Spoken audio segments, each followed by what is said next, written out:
Bismillahirrahmanirrahim. Assalamualaikum warahmatullahi wabarakatuh. Alhamdulillahirabbil alamin.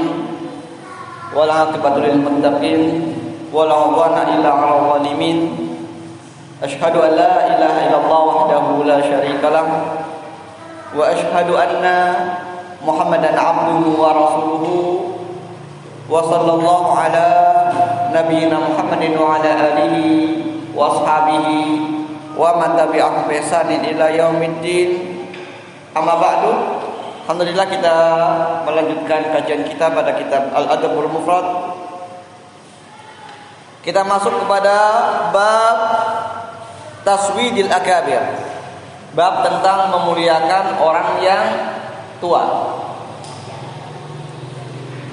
Haddatsana Amr bin Marzuq qala haddatsana Syu'bah an Qatadah sami'tu Mutarrifan an Hakim bin Qais bin Asim anna abahu awsa 'inda mautihi bani. Diriwayatkan dari Hakim bin Qais bin Asim bahwasanya bapaknya yaitu Qais bin Asim pernah berwasiat kepada anak-anaknya sebelum meninggal. Salah seorang sahabat Nabi radhiyallahu taala anhu. Jadi Qais bin Asim pernah berwasiat kepada anak-anaknya sebelum meninggal. Apa wasiatnya? Faqal ittaqullaha, bertakwalah kepada Allah. Wasawidu akbarukum. Dan hendaklah kalian memuliakan orang yang lebih tua dari kalian. Ya. Fa innal qauma idza sawwadu akbarahum khalafu abahum. Karena ketika suatu kaum mereka memuliakan orang-orang tua mereka, orang-orang yang lebih tua dari mereka, maka orang-orang yang lebih tua dari mereka ini sebagai pengganti dari ayah mereka. Wa idza sawwadu azgharahum azra bihim dzalika fi aqfaihim. Tapi ketika mereka memuliakan orang-orang yang lebih muda, ya, maka mereka menghinakan orang-orang yang lebih tua di tangan mereka, atau menghinakan orang tua mereka di tangan anak-anak muda ini. Kita mengaji sini dulu, ya. Ini wasiat, jadi bolehnya orang tua menjelang ajalnya, menjelang wafatnya, kalau dia sudah merasakan tanda-tanda akan dipanggil oleh Allah, gitu, dia boleh mengumpulkan anak-anaknya dan memberikan wasiat terakhirnya. Ya, lu mana tahu kita mau mati besok. Ya, namanya firasat terkadang tepat. Orang soleh biasanya mereka kadang-kadang diberikan firasat-firasat tentang ajalnya. Bahkan manusia secara umum juga banyak yang juga punya firasat mau mati. Nah, meskipun mati kita nggak tahu kapan, tapi kadang-kadang firasat itu ada. Ajal sudah dekat. Ajalnya sedang misalnya sakit, yang kayaknya sudah nggak kuat lagi, kayaknya saya sudah entah kapan saya akan diambil oleh Allah misalnya, gitu ya. Boleh kita kumpulkan keluarga kita, anak-anak kita berwasiat. Sebagaimana Rasulullah pun demikian, ya kan? Ketika menjelang wafatnya, Rasul memanggil Fatimah dan memberikan beberapa pesan-pesan pada Fatimah, ya, dan juga para sahabat yang lain. Nah, meskipun ini kaul sahabat Nabi, kaul ucapan sahabat Nabi, tapi kita tahu sahabat Nabi itu mereka mendapatkan tarbiyah, pendidikan, dididik secara agama oleh siapa? Rasulullah. Sehingga ketika mereka memberikan wasiat, pesan-pesan terakhir, pasti tidak lepas daripada bimbingan dan arahan Rasulullah. Maka kalau dalam bahasanya para ulama, ini memang mauquf, hanya ucapannya para sahabat, seorang sahabat. Tapi ketika ucapan ini tidak diselisihi oleh sahabat yang lain, ya, maka dia menjadi apa? Marfu' hukman. Marfu' ya, hukumnya seperti sabda Rasul, tapi hukman. Hukumnya saja, ya kan? Karena marfu' itu ada marfu' dalam artian memang sabda Rasul, ya kan? Atau marfu' secara hukumnya saja. Karena nggak mungkin sahabat Nabi berwasiat demikian, jadi pasti karena apa? Bimbingan dari Rasulullah. Dan buktinya apa? Pertama, wasiat pertama sebagaimana wasiat Nabi. Setiap Nabi berwasiat, wasiat pertama apa? Takwa. Ini bentuk daripada cara kita berwasiat. Cara orang-orang soleh, para salafus soleh berwasiat. Wasiat pertama adalah takwa. Loh, kenapa takwa? Kok mesti takwa? Kenapa? Semua perkara agama ini, ya, berisi apa? Ketakwaan. Melaksanakan perintah Allah dan menjauhi larangan Allah. Takwa. Ini secara global dulu. Takwa. Lah di antara takwa baru dirinci. Ya kan? Dirinci sesuai dengan keadaannya. Dia berwasiat untuk apa? Kan begitu. Maka wasiat pertama takwa dulu. Karena dengan ada wasiat takwa pertama orang diingatkan dan kewajiban manusia yaitu apa? Hak tuqatih. Ya. Takwa dengan sebenar-benarnya. Ya kan? Karena orang ngaku takwa tapi takwanya tidak benar-benar takwa. Maka takwa yang benar-benar takwa, ini perintah agama Al-Quran dan Sunnah, perintah untuk bertakwa dengan sebenar-benarnya takwa. Oh iya, saya tidak takwa. Orang sadar paham. Karena ketika langsung kita sampaikan suatu pesan, kita nggak cocok, mungkin kita menolak. Oh, saya nggak cocok dengan itu. Oh, saya keberatan dengan wasiat itu, kan begitu. Tapi ketika orang disadarkan dulu dengan kewajiban asasi itu bertakwa kepada Allah, dan wasiat-wasiat berikutnya adalah terkait dengan apa? Ketakwaan dia kepada Allah, maka mau nggak mau dia menyadari, oh iya, bentuk kewajiban takwa, saya harus seperti itu. Meskipun mungkin kurang setuju atau kurang serak misalnya, ya karena manusia zaman sekarang tahu sendiri. Diberikan, diajak pada kebaikan, malah kadang-kadang nggak mau, ya kan? Ajak pada kebaikan, ngaji misalnya, jarang yang pada mau. Tapi ayo kita, itu ada konser gendut, banyak yang datang, ya kan? Ada tontonan apa, banyak yang datang. Tapi untuk kebaikan jarang-jarang yang datang, kan begitu. Loh, alasannya macam-macam. Wah, inilah itulah, bagi zaman sekarang zaman banyak orang main sepedaan ya. Ada beberapa ikhwan cerita katanya karena musim sepedaan semacam ini, akhirnya pengajian Ahad pagi di beberapa tempat disiapkan atau dikasihkan, kasih kalian. Habis subuh langsung, habis itu kita mau sepedaan. Habis subuh langsung, ya sih bagus ya kan. Tapi ya kalau alasannya mau sepedaan kan, jadi ngajinya nggak fokus. Wah, ini lama banget ngerampung ini, sudah mau berangkat. Dan yang namanya olahraga katanya, ya betul memang kita nggak menyalahkan konsep olahraga untuk kesehatan. Tapi jangan memforsir, karena olahraga yang terbaik adalah yang ringan, bukan yang berat. Kalau olahraga sepedaan, keliling THR misalnya, nggak masalah, bagus, ya kan? Tapi kalau sepedaan dari sini lanjut ke Kabupaten, lanjut ke, nah ngapain? Ya, gempor iya, capek iya, malah stamina menurun. Bukannya sehat, malah stamina menurun. Salah. salah itu. Konsep olahraga yang salah. Olahraga yang sehat yang ringan, bukan yang berat. Jalan-jalan jogging, lari-lari kecil, itu sehat. Naik sepeda juga boleh, tapi silakan keliling-keliling daerah dekat aja. Yang penting gerak tubuh yang teratur. Maka olahragawan kena COVID-19, kena corona 4 hari sembuh begitu ya, karena daya tahan tubuhnya kuat. Olahraga ringan, nggak usah terlalu berat.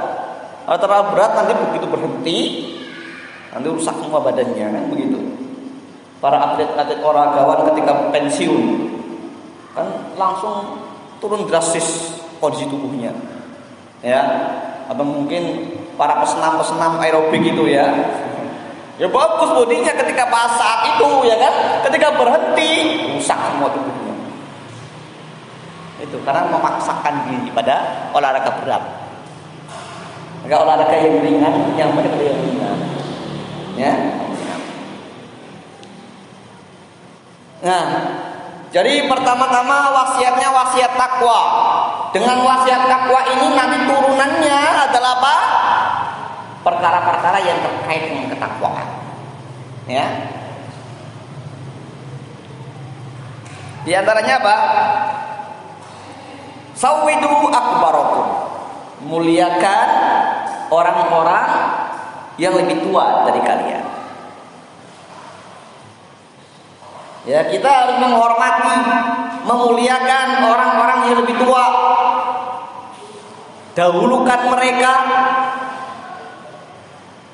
Walaupun dalam perkara-perkara terkait dengan keimanan atau dengan ilmu agama tentunya ini berbeda sesuai dengan ilmunya itu kan. Tapi ketika dalam masalah terkait dengan penghormatan, wajibnya kita menghormati orang-orang yang lebih tua, mendahulukan mereka sebagaimana kita lihat dalam penentuan imam sholat kan. Yang pertama memang betul, yang bacaan Qur'annya paling bagus. Ya, kalau sama-sama bagusnya maka cari yang lebih tua kan begitu. Bukan cari yang muda, cari yang lebih tua, ya kan? Oh sama-sama bagusnya. Tapi kalau yang bagus yang lebih muda ya lebih muda, gitu kan? Paham ya? Kadang-kadang ada seperti itu. Orang tua bacaannya nggak benar, ya malah maksakan diri jadi imam, nggak benar juga, ya. Anak muda kadang-kadang malah mendahului orang tuanya kan. Waduh, saya dulu yang maju, harus generasi muda yang terdepan. Dalam hal apa dulu, ya kan? Dalam hal apa dulu? Kalau dalam hal-hal yang terkait dengan hak anak muda silahkan. Tapi kalau dalam masalah penghormatan, memuliakan, maka dahulukan orang-orang yang lebih tua. Fa innal qauma idza sawwadu akbarahum khalafu abahum. Karena ketika suatu kaum mereka memuliakan orang yang lebih tua dari mereka, maka orang yang lebih tua dari mereka itu sama seperti menggantikan kedudukan siapa? Orang tua mereka. Yang lebih tua tentunya lebih tahu tentang kehidupan, ya kan? Orang bilang lebih banyak makan asam garam kehidupan. Ini lebih pengalaman menjalani hidup, ya, daripada yang lebih muda kadang-kadang kan. Ketika ada masalah apa-apa, banyak anak muda butuh orang tua untuk berkeluh kesah. Gimana saya ada masalah seperti ini, gimana? Orang tua biasanya lebih bijak daripada anak-anak muda ketika berkeluh kesah, kan begitu. Maka kita harus berkeluh kesah kepada siapa? Kalau kepada orang yang lebih tua, bagus, ya kan? Nah masalahnya kadang-kadang orang lebih senang keluh kesah kepada temannya sendiri, dan temannya nggak punya ilmu, ya kan? Temannya nggak pernah ngaji, nggak punya ilmu, akhirnya diarahkan ke tempat yang salah, kan begitu? Mestinya kepada yang lebih tua atau kepada yang lebih banyak ilmunya. Ada masalah seperti ini bagaimana? Masalah seperti ini gimana? Lebih banyak ilmunya. Jangan sampai kemudian sudah lebih muda, ilmunya nggak ada, ya ilmunya cuma ilmu medsos misalnya kan. Aja maksud banyak yang ilmu medsos kan. Baca di Facebook, baca di mana ya. Karena ketika mereka memuliakan orang-orang yang lebih muda, maka berarti mereka menyerahkan atau merendahkan orang tua mereka di hadapan di tangannya anak-anak muda. Kita lihat zaman sekarang ini contoh lah. Banyak generasi muda yang amburadul. Kenapa? Mereka tidak mau mendengar orang tuanya sendiri, gurunya sendiri, malah lebih mendengar ucapan kawannya. Kan begitu kan? Coba kalau orang tuanya nyuruh, luar biasa sulitnya. Ya. Gurunya nyuruh juga sama. Tadi anaknya bandel, waduh susah banget. Kadang-kadang orang tuanya dipanggil ke sekolah juga sudah nyerah. Dan nyerahnya anak saya nggak bisa nyerah. Anak saya itu serah jangan lah. Terus sekolah mau digimanakan begitu ya. Karena mereka lebih mendengar ucapan temannya, kawannya. Ya. Karena melawan orang tuanya, melawan gurunya. Karena apa? Lebih mendengar ucapan kawannya, lebih memuliakan ucapan temannya. Masya Allah, itu terjadi. Sekarang ini banyak sekali orang. Kalau orang sekarang bilang ini sekarang sudah generasi Y, generasi Z, apa namanya ya kan? Dalam psikologi modern katanya ada istilah generasi Y, generasi Z. Kalau dulu generasi X masih hormat sama orang tua, generasi Y sudah nggak mau peduli, ya kan? Generasi Z semuanya sendiri. Ya itu sih istilah saja dari orang Barat Eropa. Memang pergaulan mempengaruhi. Pergaulan. Kalau kita lebih memuliakan orang-orang yang lebih muda daripada orang tua, repot. Walaupun istilahnya generasi Y, generasi Z itu. Ini generasi-generasi yang sebenarnya kurang berbobot, kurang berbudi pekerti, kurang adabnya, sopan santunnya. Sama yang lebih tua berani, sama orang tuanya ngelawan, sama gurunya pelan nantang duel, ya kan? Kalau dulu kan gurunya marah takut banget, ya kan? Orang tuanya marah takut banget. Sekarang malah ditantang. Pengaruh pergaulan. Karena lebih menuruti yang lebih muda daripada yang lebih tua. Lebih memuliakan lebih muda daripada yang lebih tua. Ini repot ini. Bahaya ini, ya. Nah, maka itu kenapa kita wajib memuliakan dalam ajaran Islam, kita wajib memuliakan yang lebih tua dan menghormati yang lebih tua dan menyayangi yang lebih muda. Yang lebih tua kita hormati, yang lebih muda kita sayangi. Seperti itu konsep yang ada dalam syariat Islam. Akhlak Islam seperti itu, bukan dibalik. Ya. Nah, wa alaikum bil mali wastina'ihi. Wajib kalian untuk mendapatkan harta, mencari harta, ya, dan berusaha mendapatkannya. Pekerja berusaha mendapatkannya. Fa innahu manbahatun lil karim, karena hal yang demikian bisa menjadikan engkau menjadi orang yang mulia. Ya, wa yustaghna bi 'anil la'im, dan menjadikan engkau bisa merasa tercukupi. Ya, tidak akan menjadi orang yang tercela. Ini wasiat berikutnya. Muliakan orang yang lebih tua, ya kan? Carilah harta. Di antara prinsip dalam ajaran Islam adalah wajibnya mencari nafkah. Masalah hasil nomor 2. Kadang-kadang yang namanya wanita, ya, atau calon mertua, ya, mencari pasangan ataupun calon menantu yang mapan, ya, tanpa melihat realita. Rata-rata orang itu mapan setelah 10 tahun menikah, 20 tahun baru mapan, ya kan? Awal menikah pasti ya ekonominya ya.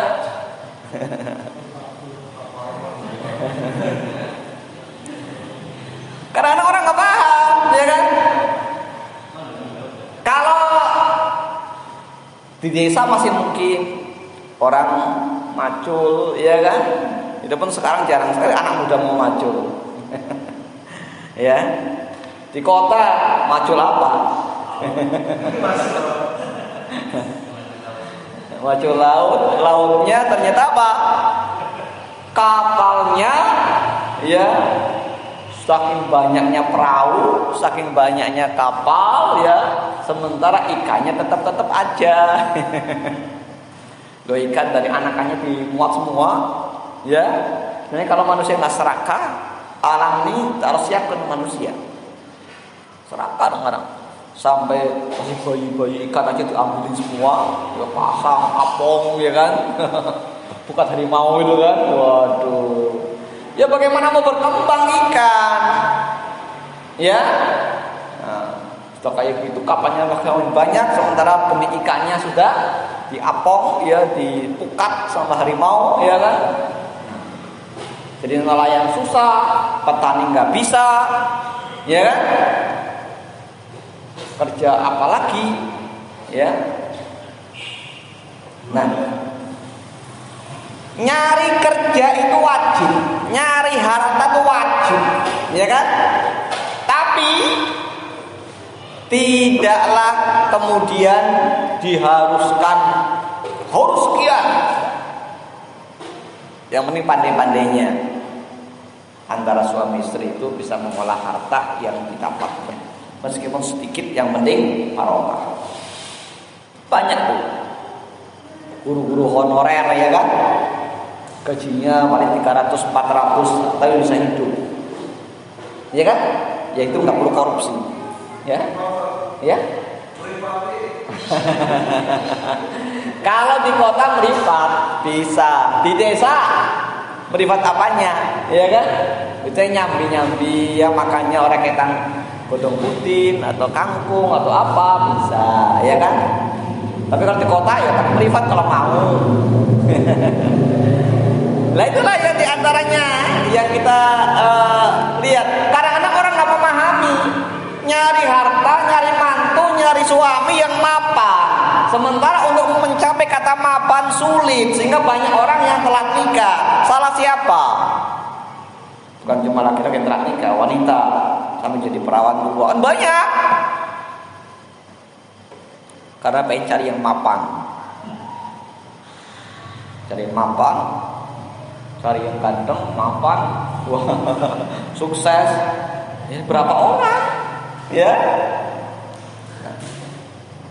Nyari kerja wajib, tapi hasilnya ya tentunya tidak sama. Rezeki dibagi tidak sama, maka jangan kemudian nuntut berlebihan melebihi kemampuan. Kecuali yang memang nggak mau nyari kerja, ya kan? Lain. Sudah berusaha panen pulang peras keringat, ya tidak dibantu didukung. Masalah miskin Allah cukupi. Allah cukupi, asal kita bersyukur, cukupi. Yang penting kan kecukupan. Yang mahal itu gaya hidup sebenarnya, gaya hidup yang mahal. Kalau manusia hidup dengan gaya hidup Rasulullah sederhana, ada makanan dimakan, nggak ada makan puasa, cukup. Ada nggak sekarang ini orang yang mau seperti itu? Ya kayaknya orang tuanya aja cukup kaya, wong kere. Ya kan? Nggak boleh begitu. Kewajiban mencari harta iya, tapi yang halalan thayyiban, yang halal dan baik. Sehingga kaya tidak wajib, tapi nyari harta wajib. Itu di garis bawahi di situ. Penting nyari nafkah kerja agar menjadi orang yang mulia, ya, tidak lagi tercela. Kalau jadi benalu lah ini repot. Jadi benalu. Apa benalu? Ya, ya hanya numpang hidup, nunut urip, ya malu, iya kan? Tapi usahalah, walaupun masih berkecukupan, masih dapat subsidi dari mertua atau dari orang tua, nggak masalah. Yang penting apa? Nyari nafkah. Saya dapat sehari sekian, ini untuk bantu beli beras. Tahu uang sekian, untuk bantu beli lauk. Mulia daripada cuma nganggur, ya. Kemudian apa? Subsidi total. Benalu itu namanya, ya. Itu namanya kehinaan. Dalam Islam nggak boleh begitu. Kalau zaman dulu tuh banyak orang semangat nikah muda, kadang-kadang zaman dulu banyak orang semangat nikah muda, tapi nggak paham. Nikah muda itu tidak selalu baik. Walaupun para ulama sebagian ulama yang menganjurkan nikah muda untuk mencegah dari fitnah itu, ya. Tetapi tidak setiap nikah muda itu baik, karena kesiapan kita. Kalau kita siap minimal lulus sekolah kerja, siap, nikah muda bagus. Sekarang lulus sekolah, kuliah enggak, kerja enggak, lontang-lantung, ya kan? Nikah, rasanya menjaga fitnah itu kan, waduh, ya nggak boleh begitu. Sambil kerja walaupun apalah, jadi kuli, jadi apa, yang penting halal, ya kan? Sedikit asal berkah. Nikah silakan. Tapi kalau belum pernah kerjaan nikah, nah ini zaman dulu sering para aktivis dakwah, ikhwan-ikhwan yang pada awal-awal ngasih semangat banget, ya. Bahkan ada yang masih sekolah keluar nikah, ada. Gitu. Zaman dulu sering kayak gitu. Zaman awal-awal dakwah dulu sering banyak yang kayak gitu. Ya, akhirnya jadi beban orang tua. Ya, jadi beban orang tua. Ini bukan hal yang baik. Cari nafkah walaupun seberapa enggak seberapa. Yang penting kita punya uang, bisa untuk bantu menafkahi keluarga. Itu ya hal yang mulia. Hal yang mulia. Dan yang naik mapan itu biasanya setelah 5 tahun, 10 tahun berkeluarga. Kalau awal berkeluarga biasanya enggak. Orang masih taraf-taraf, masih gonjang-ganjing, apa itu masa pandemi corona kayak gini kan, gonjang-ganjing. Aja. Mertua, orang tua juga harus paham kondisi ekonomi anaknya atau menantunya, karena memang kondisinya kayak gini. Ya, awal-awal mereka seperti itu biasanya. Setelah sekian tahun biasanya baru Allah berikan kemapanan. Bertahap. Ya, yang penting kesabaran. Karena janji Allah pasti iya. Allah akan cukupi, ya kan, orang yang menikah. Janji Allah pasti. Allah nggak menyelesaikan janjinya, cuma waktunya. Harus sabar, ya. Harus sabar. Wa iyyakum wa mas'alatan nas. Waspada dari minta-minta kepada manusia. Fa inna min akhiri kasbir rajul. Karena yang demikian adalah akhir daripada usaha seorang laki-laki. Kenapa laki-laki? Karena kepala keluarga. Hati-hati dari minta-minta. Loh, kenapa? Jangan sampai kita menjadi orang yang hanya jadi benalu bagi orang lain, hanya minta sumbangan, minta. Oh, saya butuh ini, tolong saya dibantu. Datang ke orang tuanya, datang ke kakaknya, ke adiknya, tolong saya dibantu. Tapi dia tidak punya usaha sama sekali, nol. Kalau dibantu sudah ada duit, saya sudah ada duit 20 juta, masih kurang, ada yang membantu, enggak, silakan. Iya kan? Ada tuh 0 rupiah. Saya yang kerja juga enggak, pengangguran, enggak mau kerja, tapi tuntutannya banyak. Ada yang seperti itu. Jadi benalu itu dilarang dalam agama. Waspada dari minta-minta kepada manusia, jadi benalu. Jangan sudah nikah jadi benalu. Ya, usaha dong. Lah kerjaan susah. Yang penting usaha. Masalah hasil nomor 2, usaha wajib. Saya kalau jualan cuma dapat segini, enggak masalah, yang penting usaha. Kewajiban seorang laki-laki kepala rumah tangga adalah cari nafkah. Berapapun nafkahnya, istrinya harus terima juga. Karena anak istrinya ngeromet, ya. Masa semene, ini gak ada semena, sih semene. Yang namanya wirausaha, jualan kan gak selamanya rame. Lihat dong realita. Zaman pandemi corona ini, masya Allah banyak sekali. Biasanya yang namanya kafe, apa namanya itu, angkringan apa namanya itu, ya semacam itu ya, ramai sekali. Sekarang sepi, ya, paling 1-2 pembeli, ya kan. Warung-warung itu, ya, apa namanya itu, kayak apa? Itu ya banyak banget kan. Di Cilacap ada tempat-tempat kuliner banyak banget itu. Banyak banget. Dulu ramai banget, sekarang sepi. Itu aja sepi. Apalagi saya yang dagangnya hanya kayak gini. Ini bukan mau saya. Dan siapa sih yang mau kayak gini? Ya. Ya istri juga memaklumi kalau penghasilannya menurun. Jangan kok bisa punya harus sekian. Nah, ini namanya gaya hidup. Gaya hidup. Lebih-lebih habis itu ngeluhnya di medsos. Wow, ya kan? Nah, ngeluh di medsos. Curhat di medsos. Ya, Masya Allah. Ini mengumbar aib keluarga, nggak boleh.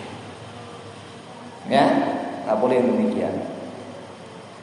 Nabi Ibrahim saja nyuruh Ismail menceraikan istrinya ketika istrinya ya mengumbar aib keluarganya itu kan.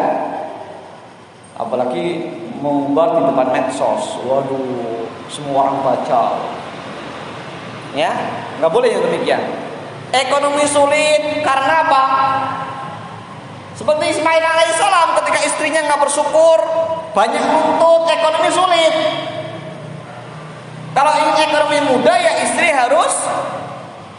yang soleha, penurut, ya mendukung suaminya, begitu, ya, baru bisa sukses untuk keluarga.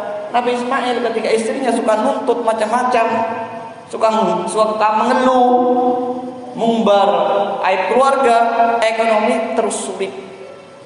Ketika disuruh ganti oleh Nabi Ibrahim, ganti istri yang lebih baik, lebih soleha, ekonomi membaik. Nah itu. Jadi peran istri penting. Kalau istri masih suka nuntut macam-macam, jangan berharap diberikan kecukupan oleh Allah. Mestinya apa? Saling melengkapi. Suami kerja di luar banding pulang peras keringat, istri di rumah mendoakan, gitu kan? Mendoakan semoga suami bisa mendapatkan rezeki yang halal, yang mencukupi. Insya Allah 10 tahun berikutnya sudah bisa beli apa kemarin?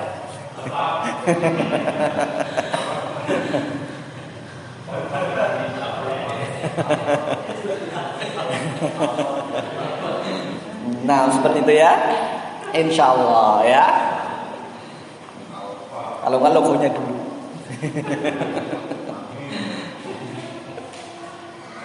Nah itu diantaranya ya. Jadi antara sinergi suami dan istri itu wajib ada. Ini yang kadang-kadang sudah ngaji tapi masih sering nuntut yang berlebihan. Mungkin ngajinya sambil ngantuk kali ya. Iya, karena ngaji sambil ngobrol, ngaji sambil tiduran, ngaji sambil mainan HP, ya gitu kan? Ketika nikah, dunia pada bahan kalau sing orang ngaji ya. Iya. Katanya akhwat, dunia pada bahan kalau sing orang pada ngaji. Ya mungkin ngajinya sambil tiduran main HP. Kalau nggak tidur ngobrol, ya kan? Nggak mendengarkan, ya wajar. Gitu. Nah, makanya itu kenapa kita harus paham tentang konsep hidup itu. Sebagaimana dicontohkan oleh para nabi dan rasul dan para sahabat Nabi. Susah payahnya mereka para sahabat Nabi, istri-istri para sahabat Nabi, istri-istri para rasul, para nabi dan rasul, ya kan? Mereka susah payahnya mereka dalam menjalani hidup. Tidak lantas kemudian menjadi pematah semangat bagi suaminya, ya kan? Hasil seberapa disyukuri, sampai didorong, dimotivasi suaminya, bukan malah kalau banyak di alam malam suaminya, kalau sedikit wah dimaki-maki suaminya. Emang kita yang nyetak duit, ya kan? Di laut kita lihat ikan juga enggak, cuma dapat jaring, ya. Jari sebelah dapat banyak, kita dapat sedikit, kita nggak tahu kan? Rezeki Allah yang bagi. Ya pas kebetulan kita lagi kosong, sebelah rame, kan nggak mesti. Kapal jejeran satu banyak satu kosong ada, kan begitu. Jangan kemudian menyalahkan kok priwet guling-guling iwak jane ya. Jangan. Nggak boleh begitu.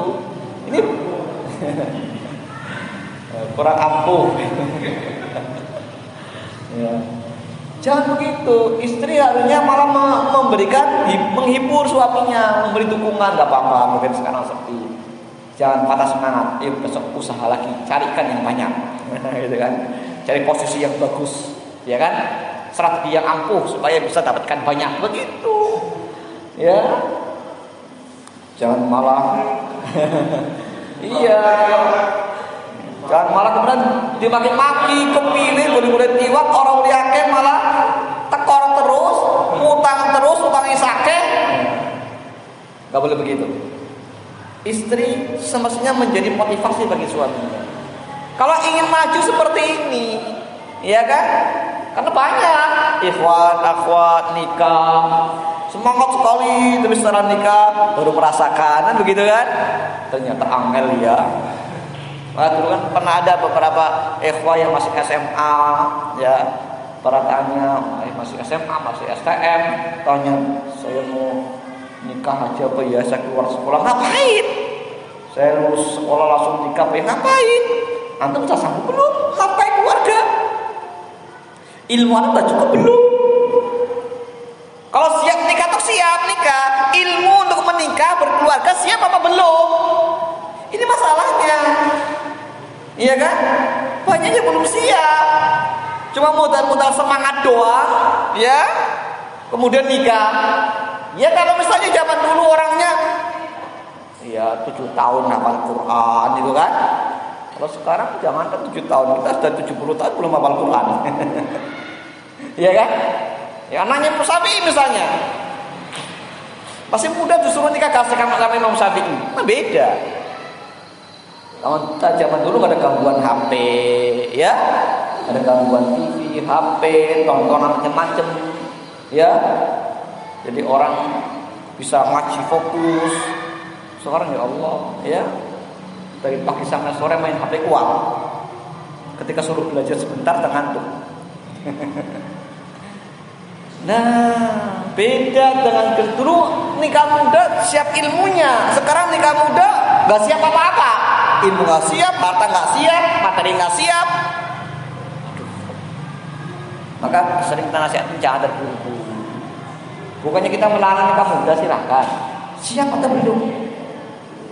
Maka sering saya nasihatin, antum lulus mau langsung nikah, modalnya apa?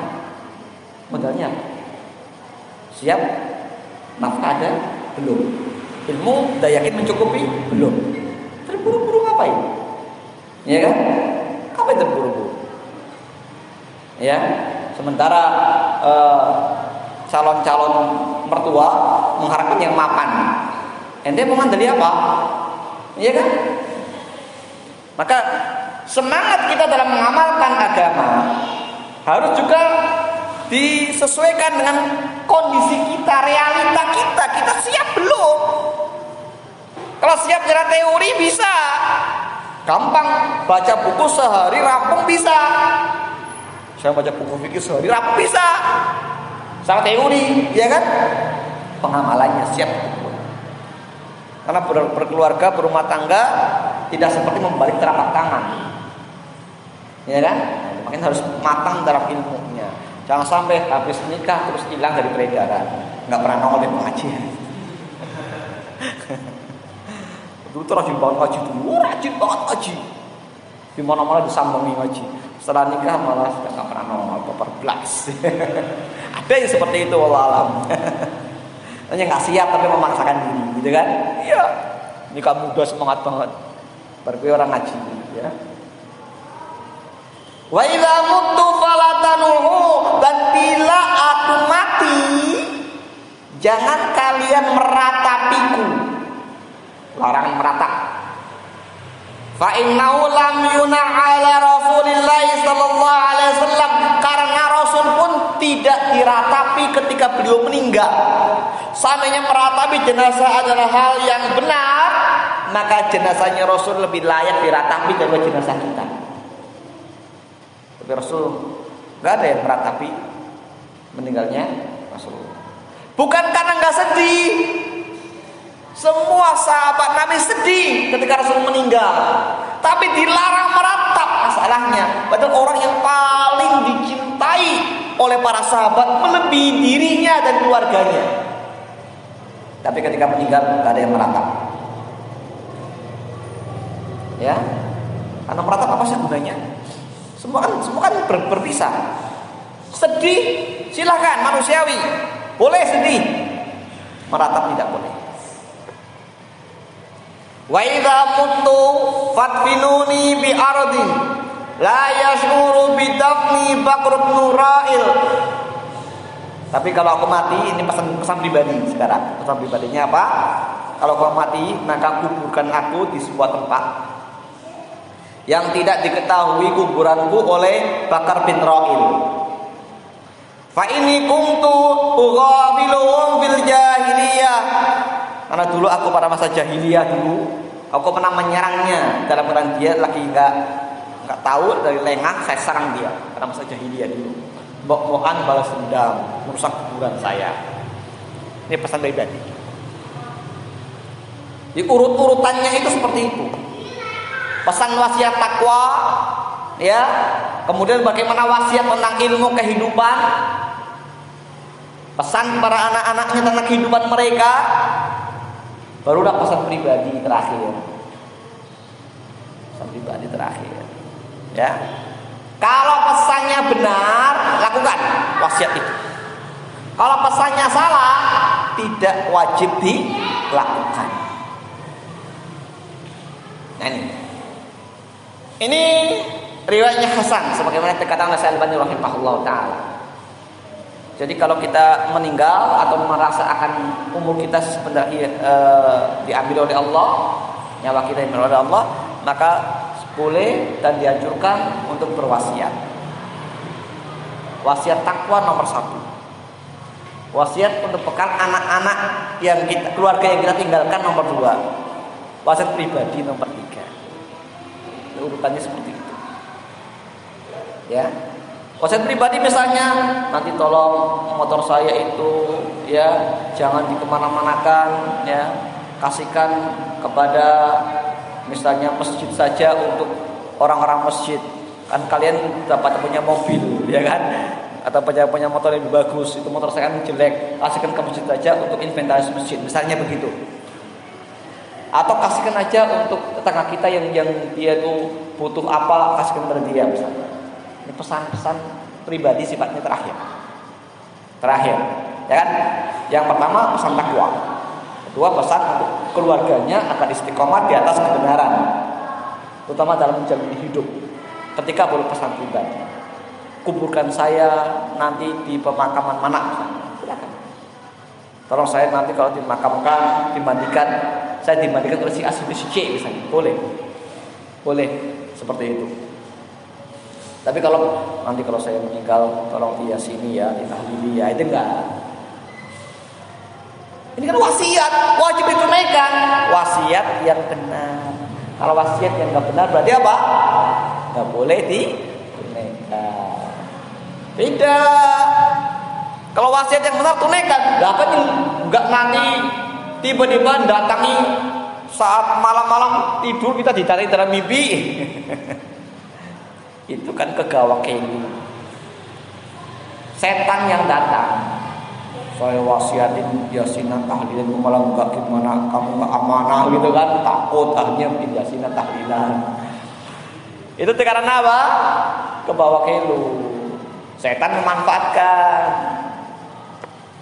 Enggak masalah. Ya, enggak masalah. Ya. Apalagi ketika jadi orang-orang kita lebih percaya pada tahayul sebenarnya kan. Ya tahayul. Ya. Kalau enggak diturutin nanti datang malam-malam. Atau nanti kalau apa? Itu tadi tahlilan itu coba Pak bayangkan tahlilan itu ya yang kemarin kita bahas itu kan. Tidak pernah ada contohnya dari Rasul dan para sahabatnya. Ya, andai kata mereka pakai dalilnya amalannya Tawus, salah seorang tabi'in, ya, itu cuma sedekah makanan, bukan tahlilan. Paham ya? Bukan tahlilan. Itu pun tidak ada yang mengikutinya. Ya, cuma pendapat pribadi saja. Artinya kita tidaklah kemudian melakukan itu karena apa? Karena Rasul nggak mencontohkan. Kalau dibilang masa mati dipendembahin kayak kucing, mendem kucing gitu kan? Kita tanya, apa kucing kalau mati dibandingkan? Dibandingkan dikafani, disolati kucing, ada nggak yang cuma seperti itu? Enggak kan? Kalau mereka bilang itu orang-orang yang cungklang-cungklang itu kalau mati nggak pernah diyasin tahlilan, kayak kucing aja. Apa kucing kalau mati dimandikan? Apa kucing kalau mati dikafani, disolatin? Enggak kan? Terus yang kayak kucing yang mananya?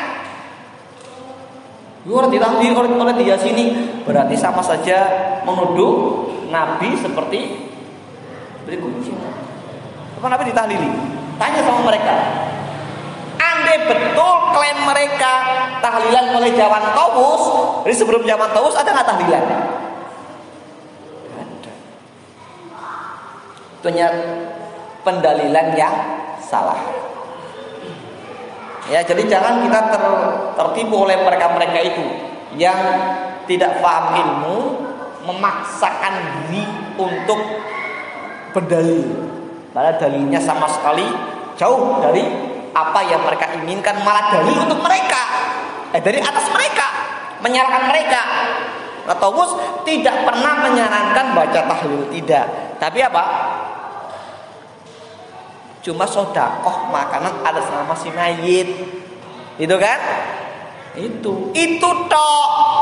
Tidak baca yasin tahlil kumpulkan, apalagi ada 3 hari, 7 hari, 40 hari, 100 hari, 1000 hari. Dari mana itu bilangannya? Iya kan? Nah, itu diantara perkara-perkara yang tidak dibenarkan oleh syariat. Baik, ada pertanyaan dulu? Ya, silakan. Misalkan kita dapat rezeki yang tidak kira-kira ya zaman harga sekelas atau apa, yang misalkan harga sekelas bisa naik gaji yang terus naik, apakah itu terkategori mampu belum? Terus kalau belum mampu, kan kita yang lebih suka pakai, kalau enggak beli mobil atau gaji kayak gitu. Dapat rezeki nomplok, tiba-tiba dapat duit begitu ya, yang bisa mampu berhaji. Emang beda ya, konsep mampu itu beda. Saya saat di Subang saya ketemu dengan salah seorang pegawai dari Kalimantan Selatan, Banjarmasin. Di sana itu mereka berpandangan kalau biaya beli rumah, ya berapa beli rumah? Ada nggak beli rumah melebihi biaya haji? Banyak kan? Banyak. Bahkan harga rumah lebih tinggi dari harga haji. Maka mereka mengatakan tidak boleh punya rumah sebelum naik haji. Kalau mereka, jika kebanyakan mereka kontrak, bukan karena nggak mampu beli rumah, tapi karena mereka mendahulukan haji. Kenapa kita beli rumah? Rumah harganya berapa? 70 juta, 80 juta. 100 juta, haji paling cuma 30 juta. Berarti kita mampu dong, kata mereka. Ini kultur masyarakatnya. Ya. Masyarakat sana memandang yang namanya mampu adalah memiliki uang bisa untuk berangkat haji. Maka bagi mereka haji lebih didahulukan daripada punya rumah. Ini beda dengan kultur masyarakat Jawa. Punya rumah lebih penting daripada haji. Ya Pak ya. Kalau sekarang sih kita nggak usah bahas. Kenapa? Karena hajinya ditunda-tunda. Ya kan? Harusnya kemarin haji ditunda karena corona, ya kan? Daftar sekarang dengan 2 bulan lagi selisihnya bisa 5 tahun, kan? Gitu. Itu sih lain cerita. Tapi harus punya niat haji. Ya. Masalah kemampuan, apakah itu terkategori mampu atau tidak, kembali pada diri kita dan kebutuhan kita. Kalau kita merasa mendesak untuk beli rumah atau beli mobil apa kemarin, nah ya, itu lebih mendesak, ya silakan beli. Ya, tapi kalau itu nggak mendesak, haji. Ya minimal daftar dulu lah. Kan daftar sekarang juga paling 40 tahun lagi baru berangkat. Ya kan? Kalau sekarang 40 tahun baru berangkat. Dulu penyebabnya dulu dana talangan haji. Akhirnya membengkak, gitu kan? Jumlahnya, kuotanya membengkak. Nah, kalau kita mendapat rezeki yang cukup untuk haji, tapi kita masih punya tanggungan, ya kan? Maka lebih utama untuk memenuhi tanggungan kita dulu. Tapi kalau kita tidak punya tanggungan, maka lebih bagus untuk haji. Maka dilihat, ini perkara yang perlu dirinci dengan kondisi kita masing-masing. Kita punya tanggungan banyak, ya tanggungan kita dulu. Tapi kalau kita kayak tanggungan saya nggak ada loh, saya mau haji aja, silakan. Ya, seperti itu. Jadi tidak mutlak harus seperti orang-orang Banjarmasin misalnya. Tidak pula kemudian mengabaikan seperti banyak orang-orang Jawa yang mengabaikan. Sempat ada seorang juragan sebuah industri gede, punya beberapa pabrik kecil, rumah tangga pabriknya banyak tapi nggak haji di sini. Pabrik apa punya orang haji, kapan hajinya? Ya ini nggak boleh begitu. Daftar dulu lah.